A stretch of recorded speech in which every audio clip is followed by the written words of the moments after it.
The US has changed its H-1B visa fees 10x to $100,000 for every new filing. Does the H-1B visa really have an impact on Indian IT only? International students typically contribute $44 billion to the US economy. What will happen to the Indian students? The US has changed its H-1B visa fees 10x to $100,000 for every new filing. Luckily for many Indians and many immigrants, this is not retroactive. It'll be not per year, it'll be applied on a per new filing basis. So today we'll cut through the noise and we'll try to explain what this means and what it doesn't for India's IT services industry. So in this video, we'll look at 6 things. The first is how the Indian IT industry has shifted in the last 10 years. Does the H-1B visa really have an impact on Indian IT only? Will there be an immediate impact on the Indian IT industry? What is the short-term to medium-term impact and outlook for the Indian IT industry sector? We'll also look at what companies could be impacted the most and which could be the ones that are least impacted. And finally, we'll also look at broadly what happens for international students, real estate in India, and the wider economy. So let's get into it. For decades, Indian engineers and consultants have been starved on US projects via the H-1B visa route. Indian nationals have historically accounted for majority of the H-1B visas and the beneficiaries of those. And Indian IT has definitely been one of the top or visible users of this program.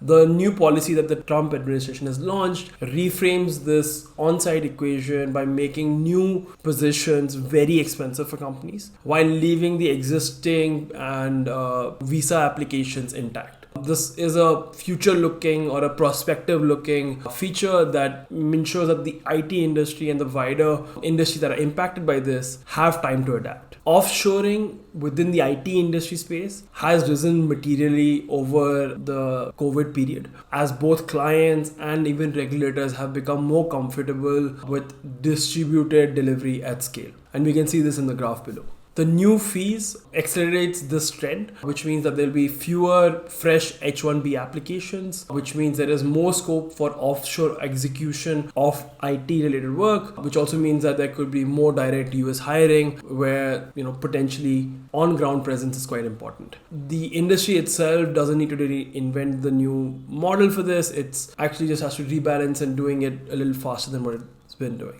And if you look at Infosys, for instance, offshore effort mix that has sort of increased from FY25, where it was sitting at about 70% to about 76-78% now in FY25. And we're seeing this trend across IT companies that have dependency on the US markets or the North American markets. Overall, if you look at the number of H-1B applications, those have also decreased from the highs that we've seen in 2017. So the first question is, does the H-1B visa really have an impact so large for the IT industry only? Well, there's a common misconception that H-1B visa is equal to Indian IT. And contrary to popular sort of perception, there are US big tech companies that typically file more fresh H-1B applications than Indian IT firms. These are the likes of Google, Amazon, Microsoft, Meta, and even newer age startups who are collectively dwarfing what the Indian IT space is sort of contributing to the US visa applications. As a result, a lot of the fee hike may also fall disproportionately on these big tech companies, even though the policy and the political angle of all of this really centers around the Indian outsourcing story. There are also other players such as large global IT integrators, large financial institutions, and players in many other industries that have also applied for the H-1B visa and share the overall demand pool,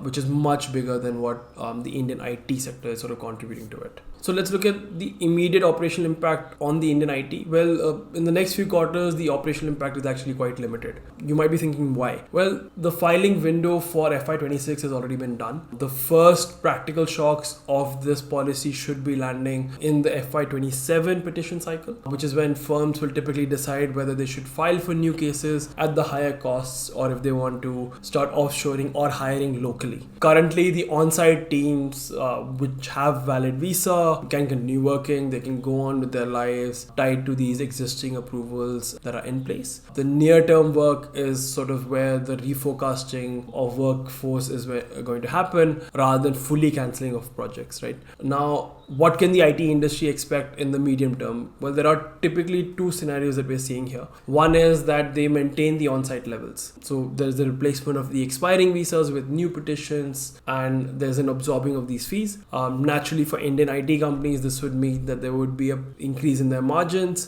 decrease in their EBIT margins. Headwinds will sort of rise with every replacement that happens. Firms that are offsetting, offshoring with selective price increases means that there is targeting from a net impact perspective of around 10 basis points for the really large players, as we can see in the graph below. So the other scenario here is where IT players will avoid filings wherever that's possible. So they will use the fee as a forcing mechanism to sort of push work offshore or hiring locally within the US markets. Offshore work is naturally more profitable, and the mix shift can sort of stabilize or even lift the margins for IT players, even though the on-site revenue might sort of decrease. So which of the two can we actually expect? Well, in reality, most things will sit in between these things. And we can expect fewer H-1B visas. We can expect more local US hiring at the higher level bands, which will also mean that there is a higher offshore ratios that are going to come in play for these players. Naturally, there is an execution risk in maintaining client intimacy and sort of having that in-person client relationships, which is where maybe on-site leaders will drive upsell and transformation. Firms could also be looking at, let's say, short targeted on-site sprints where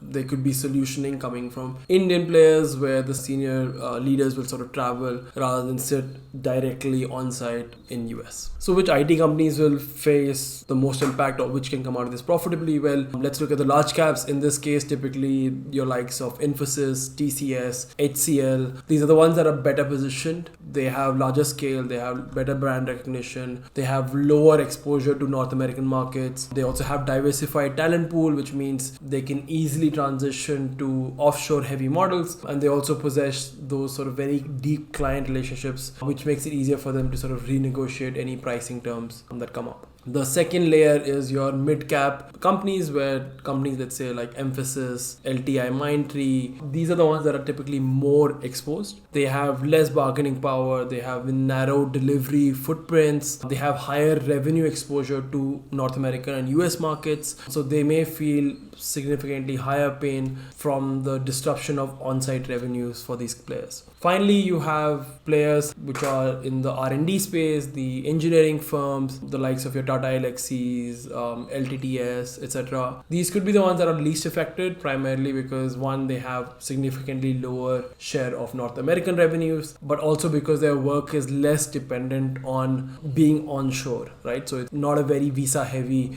model to begin with. So what is the central takeaway for you that is watching this video? In the near term, there is no real delivery crisis. There is no real impact for Indian IT companies, but there is a multi-year potential mix shift that is going to happen between on-site and off-site business for these companies, which could potentially push Indian IT companies to naturally file less H-1Bs, which means that they have to be more lean to sort of focus on the offshore delivery model. This also means that they may be hiring very selectively within the US for very specialized, highly client-facing roles, essentially. Naturally, the margins could hold up. They could also improve if these firms are able to execute the shift that is going to happen clearly. And that is what we're looking at. We're going to look at the top line growth from an on-site work perspective, which could slow down. We could look at the top line growth for the off-site work as well, and how the margins are shaping in both sides of the business. Finally, beyond IT, I think there are other players that are also, or stakeholders that are impacted. One of them is naturally the international students. The impact here will be specifically very pronounced in the STEM graduates, who are typically also the backbone of the majority of the H-1B pipeline. Nearly 3/4 of Indians typically apply in the US are enrolled in STEM specific programs. From a market perspective, international students typically contribute $44 billion to the US economy last year, and this is spread across tuition, housing, daily living expenses, among other things.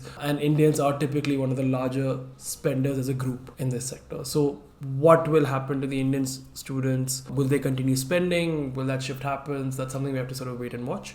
From an Indian real estate perspective, because there will be a higher trend potentially of offshore delivery happening, and that should accelerate. This is likely to create more jobs, which means that there could be a higher wage demand for India's tech hubs such as Bangalore, Hyderabad, Pune, Chennai, Gurgaon, etc. So there could be significant ancillary benefits, which could include growth in real estate, infrastructure, even consumption across these urban centers. This could also trickle down to tier 2 cities where many of these companies might look to expand their presence. For instance, building data centers, building global capability centers to be able to cater to the larger demand that's going to come from offshoring. So the bottom line here is that for Indian IT companies, they can accelerate the ongoing shift that's happening in the offshore-onshore ratio mix that's there, rather than sort of reinventing the playbook. What we can expect naturally is fewer H-1Bs, more offshore delivery, specific very key personals being hired in the US. And what all of this means is that there could be better pricing negotiations for these companies when it comes to offshore, which means that we could also see better service quality, better margins, even if the onshore footprint shrinks significantly, given that the offshore mix is what is going to be profitable from a long-term perspective for both the US counterparts and the Indian counterparts. But whether that plays out, given the political dynamics that are at play with US President Trump, along with the India-US tariffs, is something we have to sort of wait and watch. So we hope you enjoyed today's video.